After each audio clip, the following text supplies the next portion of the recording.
doing to him? Run. What are you doing? Guys, what are you doing to him? No, he's not. What the? Guys, what is wrong with you? What the hell is wrong with you guys?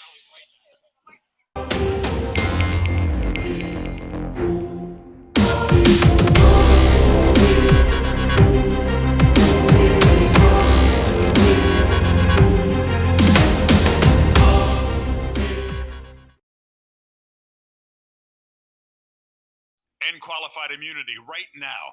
End internal investigations right now. Felony to mute or edit or delete or mess with body cam footage in any way. 24-hour release of body cam footage. All chiefs and supervisors held responsible for crimes of all police officers in their department. And number 6, end police unions right now. What are you doing? Guys, what are you doing to him? No, he's not. What the? Guys, what is wrong with you? What the hell is wrong with you guys? Okay, so these First Amendment auditors are a really interesting crowd because they're typically libertarians, but this interaction, I think, speaks a lot about police in the United States of America. Sioux Falls Police Department. Guys, he's standing on a public sidewalk talking. What is wrong with you? Release your hands. This is wrong. It's free speech on a public sidewalk. This is all. They're arresting him for speaking. Freedom of speech. So you arrested him for saying the police? Is that? We're arresting him Freedom of speech. for trying to resist. We were trying to do an investigation. You don't have to grab him to investigate. You don't need to touch to investigate. What were you investigating? I was investigating. What were you investigating? What if I were to grab you while I investigate you? That would be wrong. I was having a conversation with my boy here.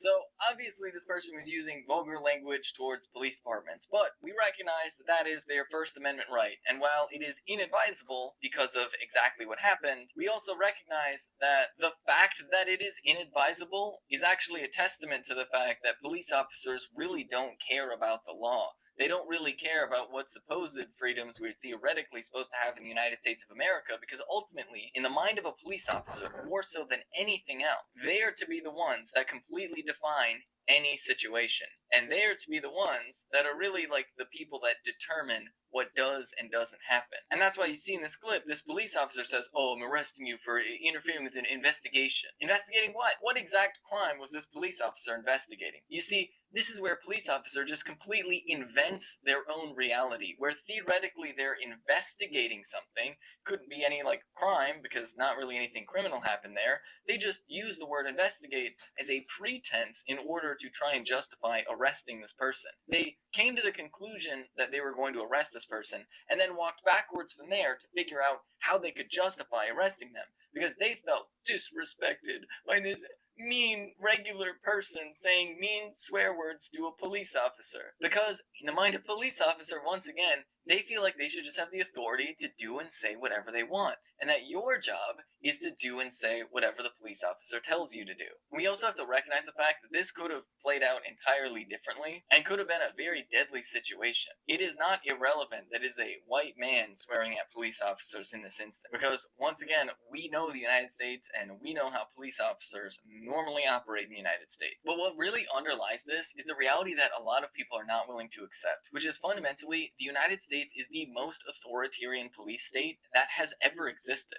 I mean, literally, just by the numbers. The police department of Chicago, the city of Chicago alone, is actually higher than the entire military budget of North Korea. Per capita, the United States has more police officers than any other country. Numerically, the United States has more police officers than any other country. We also just have numerically more prisoners than any other country, despite the fact that you're actually not the largest country. The United States has spent so much money into militarizing the police that effectively cities across the United States have an occupying force. And an occupying force, mind you, that is not only stuffed with white supremacists, but also has an internal culture that views regular people as being this some sort of other, where they think that they're not actually part of the communities that they're policing. Because in reality, They really aren't. In most cities across the country, police officers don't even live in the areas that they're supposed to be policing. Which really just begs the question of, why do we even have police? Like, yeah,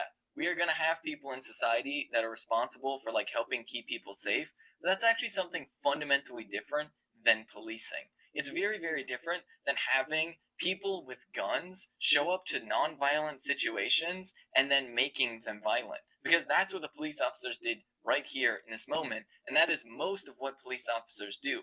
They will take things like traffic tickets, they introduce a gun to the situation, and now all of a sudden it's dangerous. When traffic tickets and parking tickets and most of the things police officers respond to could be done with either traffic cameras, mental health professionals responding to a situation, or just literally some sort of like social worker or caseworker to settle like petty disputes between neighbors. Because on top of all of that, if you actually look at crime in general, you find out one thing that's really interesting, which is police officers don't even really solve crime. Not only is solving crime a minimal amount of what police officers actually spend their time on, but the percent of crimes that are actually solved is so ridiculously low that there's actually a genuine question as to whether or not police officers cause more crime than they theoretically prevent. Because one thing that we do know about police officers is that police officers have a habit of targeting marginalized people. The very same marginalized people that criminals target with their crime,